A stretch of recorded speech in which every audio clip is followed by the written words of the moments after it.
Minister, our education system is at crisis point and many schools are struggling to stay afloat. School leaders are working up till midnight every night trying to source subs for their schools for the next day. Many of these positions remained unfilled. Many classes end up with no teacher to take them, and according to the INTO survey, nearly a third of substitutable days were not covered. Will the Minister accept that there is a substitution crisis in our schools? And Minister, referring to my previous question, are you saying that we don't need school-specific contact tracing? Who will do the contact tracing if you say there is no way that teachers or principals will have to do it? Thank you, Deputy Minister. Thank you, Cathaoirleach.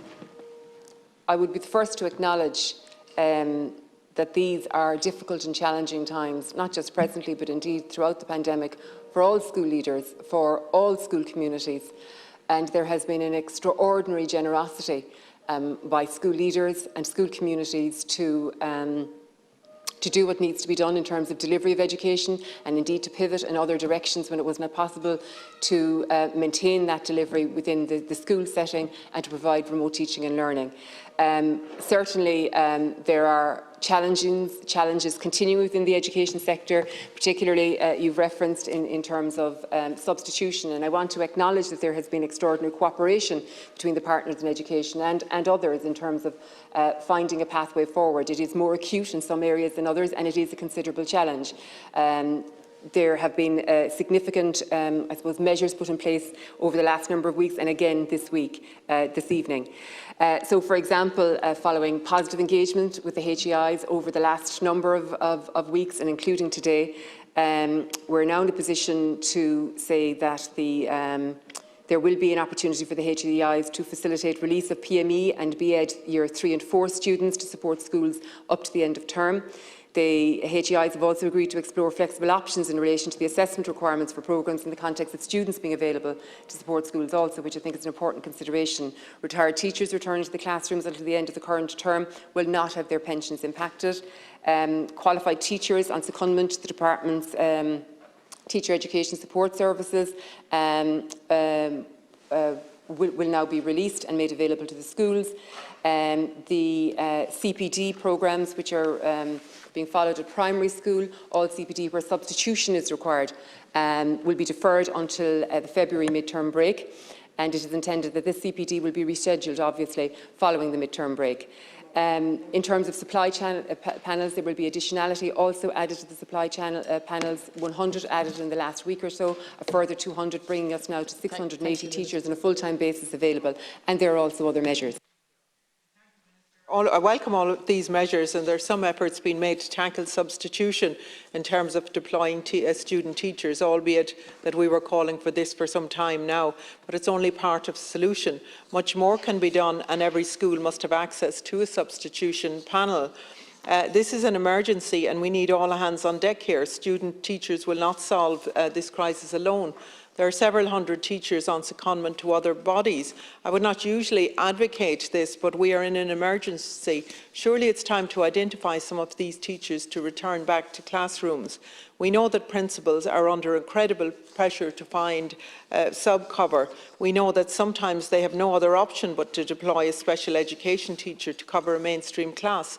This is not by choice but by necessity.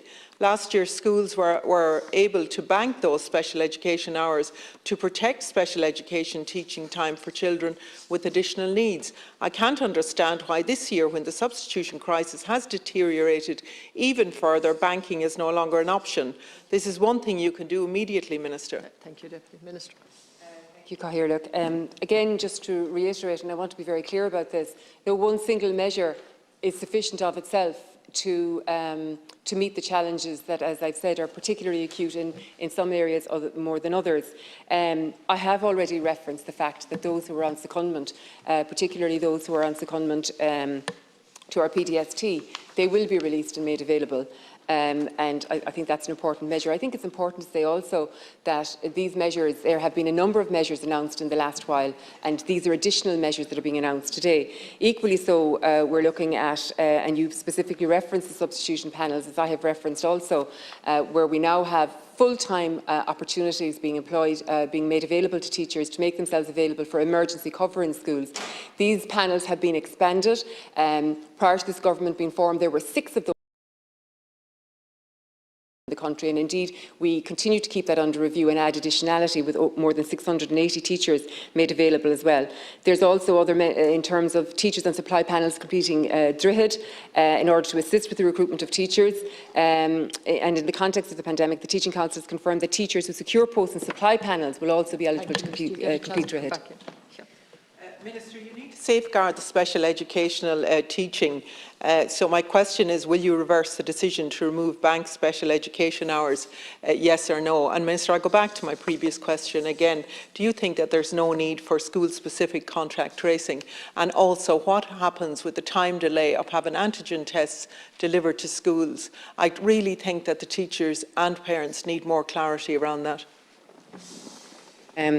Again, just to clarify, in terms of substitution, it is a whole myriad of measures that are being made available to schools and not one single measure. Specifically in terms of special education, I think it is very important that the children who need to avail of particular supports, as they have particular special education challenges, that they should receive that support at the time that they are scheduled to receive it.